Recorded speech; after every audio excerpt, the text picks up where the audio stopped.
Hey, what's going on guys? Welcome back to the Brotel. I'm starting a new series of videos where I discuss about builds for different heroes in the game. And my goal as well, hopefully try to find the best build for each hero. If you guys don't like the build I have and have different opinions, that's fine. Just post your version of the build in the comments below for discussion purposes. With your guys' help, we can find the best build for each hero in the game together. Most heroes may be more flexible and have multiple builds, while others I feel only have like one or two builds that really work for them.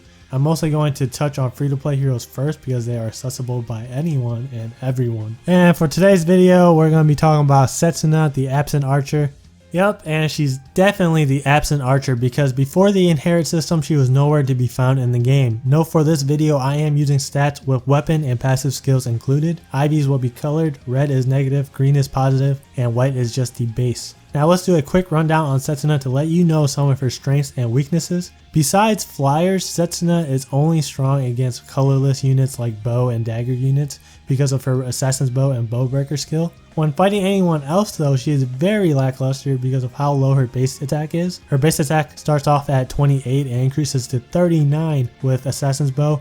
And even with a positive attack IV, her attack is only at 42, which is still on the low side. Defensive stats are not that great either. Her strong point is her speed stat though. She has the highest base speed among all the archers in the game with 37, and it can get to 40 with a positive speed IV. Her default kit is not very good, and with it, she is ranked near the bottom of the tier list. So how can we make Setsuna better? Well, there's a build for Setsuna right now that is pretty popular in the community, and it's called Quadsuna. If you have not heard of this build before, it's a build consisting of Brave Bow Plus, Ardent Sacrifice, Moon Bow, Life and Death 3, Desperation 3, and either Threatened Defense 3 or Threatened Speed 3. Some of you guys are probably going to ask if you can use Fury 3 instead of Life and Death 3 because, well, Life and Death 3 isn't really the easiest skill to get. You're going to lose out on 2 attack and 2 speed. It may seem like it's only a 2-point difference, but that's a big deal. 2 extra attack is 8 more damage with this build, so my answer would be no, don't use Fury 3. The passive C slot is debatable between Threatened Defense or Threatened Speed.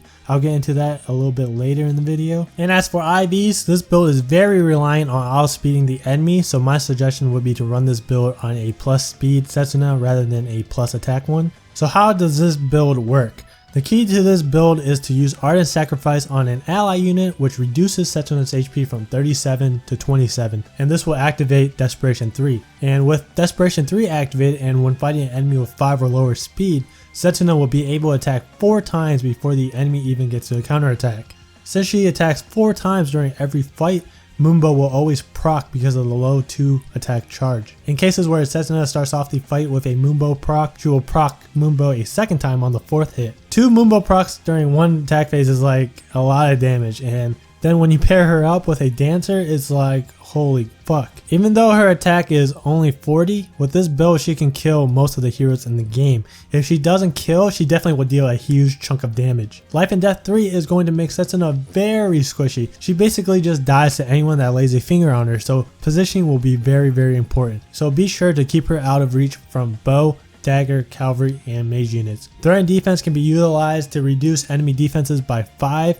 and with the Brave Bow Desperation combo, you can potentially do 20 extra damage. With 40 speed, Setsuna can outspeed 56 heroes in the game. Here's the list. Some of these heroes are on here twice because of IVs, but if you use Threatened Speed, the list goes down to only 9. It's a really tough choice between Threatened Defense and Threatened Speed, but I think you should choose one depending on your team composition. If you have someone like Erica who can boost Setsuna's speed, then go for Threatened Defense, but if you got someone like Ephraim who has the tools to lower enemy defense, then go for Threatened Speed. If you have neither or have both, then I would just go for Threatened Defense. Now here's the list of heroes that are needed to make this monstrosity.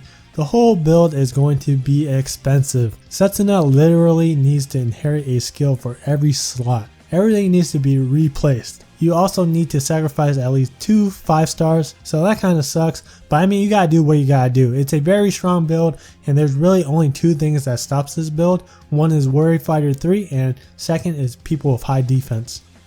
Warrior Fighter 3 stops Setsuna's follow-up attacks, and the heroes with high defense, they really don't take much damage from the 4 initial hits, but they'll take some damage from the Moonbow procs. Alright guys, time to wrap things up here. There's a few things I want to mention though. I thought about adding a section for matchups, but I decided not to. But hear me out. Here's my reasoning. If you are going to go into arena with a build like this, you're going to be matched up with units with some weird ass builds as well. Like, you're not going to be matched up with a Hector with normal skills. It's not going to happen. That's why I decided to keep that section out. But let me know your thoughts about it. I'm always open to feedback, and I always try to improve my videos after each upload. All the tools I use for this video will be listed in the description below. Take a few minutes and check them out. They're really helpful. I hope you guys enjoyed this video. And if you guys did, please give this video a like. If you guys want to see more videos like this, go ahead and hit that subscribe button. And as always, thank you guys for watching, and I'll see you guys in the next video.